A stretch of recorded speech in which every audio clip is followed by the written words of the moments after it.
Hello, friends, and welcome into College Football Now. I am your host, Tom Downey. You probably thought we were done with college football head coach replacements list, but not so fast, my friends. We have one from Mississippi State. They have fired head coach Joe Moorhead after just 2 years with the Bulldogs. Now, this decision, it kind of been rumored a little bit, especially after the bowl game. I'm just going to call it disaster. It was pretty ugly in there. Plus, there were discipline issues throughout the year. The initial report that said this was probably going to go down was that Moorhead was not a great fit. I've heard the word Yankee thrown around quite a bit around Joe Moorhead. It's accurate. It's kind of funny as well. They did win the Egg Bowl twice. Moorhead comes in after Dan Mullen left. They were in good position. 8-5 in 2018, I didn't think was bad by any means. Maybe not quite what you were hoping for. The 2 bowl game losses do not help at all either. 2019, I think any way you slice it, was a bit of a disappointment. I know there were some Bulldog fans upset with the way Moorhead used his quarterbacks. It was supposed to be Tommy Stevens, and that did not pan out whatsoever. Thompson couldn't really get on the field either. The fit not being right, I think, was the case here for Mississippi State. Now, they get a bit of a late start here in terms of what they're going to attempt to do with their head coaching search. So before we dive in to my top 10 list, let me know who you think will be the next Mississippi State head coach. Maybe the guy not on our list. It was going to be number 1, by the way.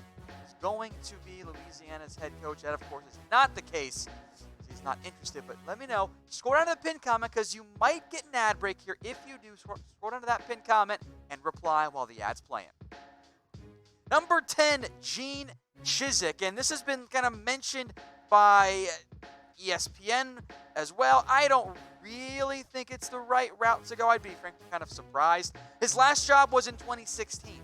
North Carolina defensive coordinator. Now, if you want to go with a decision and find someone who has SEC head coach experience, Chizik does check that box. I don't really think it's the great route, and I will make note, Chizik has repeatedly blamed Mississippi State for the Cam Newton issues at Auburn.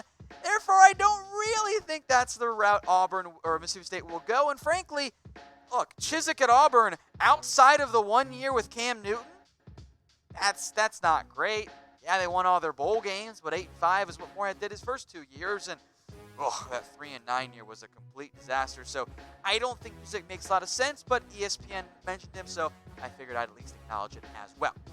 On now to number 9. That is Butch Jones, who has really kind of pushed the, hey, I want to be a head coach again. Remember, he just finished up his first year at the Nick Saban School for Coaches Who Can't Coach Good and want to learn to do other stuff good, too. Reclamation project, a way to describe that in a little bit less verbose as well. He's a great recruiter, make no mistake about that. But the job he did at Tennessee, not very good. If you're really forcing SEC experience, which I don't really think you should, but it's been bandied about a little bit, Jones makes sense. It would also be kind of a gross hire. I mean, yes, he rebuilt Central Michigan, and they kind of fell apart once he left. And yes, he did a great job at Cincinnati laying the groundwork there, and they kind of fell apart after he left. Tennessee, though, that's not good enough. And if you weren't good enough for Tennessee, what makes you think you're going to be good enough for Mississippi State either? Number 9, Dave Aranda, the defensive coordinator at LSU. If you can pull this off, and it's a very different change as to what Joe Moorhead was, that's a really good hire by the Bulldogs. He is among the best defensive minds in college football. He's also still in the midst of his own bowl run, or I should say national championship run with LSU. You can throw in Joe Brady here if you just want to add both LSU coordinators. I just don't know if the Mississippi State job is the job that gets the LSU coordinators to actually leave. Now, speaking of coordinators, should the Bulldogs hire a first-time head coach? Type Y for yes or type N for no. Let us know in the comments section. I am open to it, and we'll get to some more first-time head coaches later on in this list. I also don't know if it's the right move for the Bulldogs. Let me know what you guys think. Y for yes, N for no. Now, today's show is brought to you by BetDSI. Head over to chatsports.com/bet. Use that promo code CFB120. You can bet on the LSU-Clemson National Championship game. LSU, of course, is the favorite. And if you're just an SEC fan, you want them to win, go bet LSU. If you're a Bulldog who doesn't want the Tigers to win, I understand, and I respect the hell out of that too. Go bet on Clemson. I know I did. Chatsports.com/bet. Use that promo code CFB120. Number 7, an SEC experienced coach who has at least re-added his stock a little bit. That's Jim McElwain, which I know, the whole shark thing, I know, it's weird. The entire ending, the alleged death threats that Florida apparently never got, and McElwain never told anybody about it except the media. It was all very strange. His tenure at Florida, the way it ended, was just weird. But he did win some SEC titles while he was down there. And he took a Central Michigan team that last year went 1-11 to 8 wins this year and a Mid-American Conference title game. Of course, they did not win that game and also lost their bowl game. So 8-4 regular season suddenly drops down to 8-6 with the postseason there. He's been a head coach at 3 different stops: Colorado State, Florida, also Central Michigan. The results there aren't bad. But is McElwain the guy the Bulldogs want? I'm not quite as convinced. Moving on now to number 6. How about Todd Monken? And if you want Jeff, maybe pay attention to the rest of the video. Just saying. The head coach at Southern Miss back from 2013 to 2015 kind of rebuilt that program in impressive fashion. They were pretty bad. They got better and better each year he was there. He is now in the NFL. He jumped ship from Southern Miss in 2015, took the Bucs coordinator job. I thought did a really good job there, and I know the NFL did as well, was then the Browns OC, and he hated it.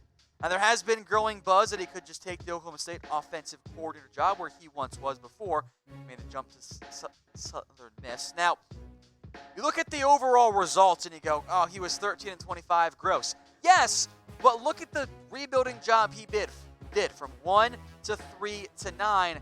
I don't know about you guys. I find that pretty damn impressive. Now, we mentioned Todd Monken. Well, let's move on here to his cousin, Jeff, who has done a fantastic job rebuilding an Army program that really isn't ever supposed to be good at football. The turnaround he has done, I have been wildly impressed by it. Now, they did regress to 5-7 this year, but he's a good coach. I mean, if he's winning an Army in theory, you should be able to have more success with Mississippi State. The biggest question you have to decide here is, do you want to go with the Army-style offense if you're the Bulldogs? That's a fair question to ask. I think it's worthwhile. Frankly, I think there should be a Power 5 program that adopts the Georgia Tech method. They were more successful under Paul Johnson than they had been before. You're probably not going to be competing for an SEC West title every single year, and I know you're not, but you also wouldn't be doing that anyway. Not even with Dan Mullen were you truly doing that. The last 5 years for Monken have been impressive. 5-8, 11-2, 10 wins, 8 wins, and then up from 2 wins. Pretty great. I think, frankly, both of these guys are very impressive coaches. So which one would you rather hire? Type J for Jeff or T for Todd. Let me know in the comments section if you are willing to embrace that alternative style of offense that Army runs, that option offense. I think teams should consider. I'm going, and that's the case with Jeff. If you're not, you want a more modern aerial attack, that's Todd. They're both cousins, but funny enough, they have very different offensive styles. Number 4, he's moved up my list over the past couple of days since the decision was announced. Todd Grantham. I don't know if he counts as a sleeper, but I think he's like the number 1 dark horse candidate out there right now for this job. Longtime defensive coach both in the NFL and in college football, and historically, teams and programs often like to pivot from one end to the other. They go offensive to defensive, then defensive to offensive. Grantham has been a Cowboys defensive line coach, a Texans assistant, a Colts assistant, a Browns defensive coordinator. Then he made the jump back to college football where he has been the Georgia DC, the Florida DC, the Louisville DC, and the Mississippi State Bulldogs defensive coordinator in 2017 under Dan Mullen. So if you want to return to the Mullen era, maybe you go with Todd Grantham, who, to be fair, has not been a head coach before in college football, although he is still on the right side of 55 years old. Number 3, Joe Judge, I think also kind of sits in here as a dark horse candidate. He's only 37 years old, but we know how college programs love a good alumni as their head coach, right? That is Joe Judge. And if you can get a Patriots and Bill Belichick Belichick disciple, he could probably end up doing a lot worse in the college realm. Now, he's also set to interview for the Giants head coaching job, which, two very different jobs there, if we're being honest with ourselves here. Doesn't have much college experience, was a GA at Mississippi State, former walk-on coordinator for New England since 2015. He's a candidate. I am curious to see if he wants to make the jump to college. It would be a very drastic career change there for Joe Judge, who it appears is kind of on track to maybe being an NFL head coach. But he checks in at number 3 on our list. The top 2 coming up here in just a second. But first, there's some gear on sale we want to tell you guys about from Fanatics. Head over to chatsports.com/NCAA gear. Bulldog fans, that awesome quarter zip. I love the shading there. It's really cool, I think. That's on sale right now. And if you're not a Mississippi State fan, I understand. There's all kinds of gear. Chatsports.com/NCAA gear. Bunch of it's on sale. Some of it, by the way, up to 50% off. That's chatsports.com/NCAA gear. Check the description. Check the comments. We got that link for you guys in there. All right, the top 2 guys, both of them have head coaching experience at the Group of 5 level. First up is Willie Fritz, the head coach from Tulane. I really like the job he has done.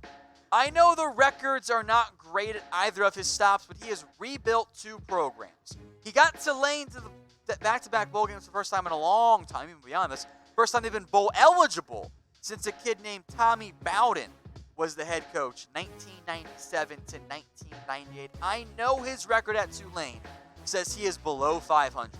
That is not remotely indicative of the job he has done at Tulane. He has rebuilt that program, has them in bowl games and competitive for the first time in a long time.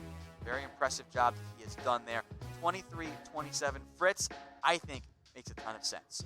Now at number 1, it's Bill Clark, the UAB head coach. Full disclosure, as I mentioned earlier, Billy Napier, the Louisiana head coach, was going to be number 1 on this list.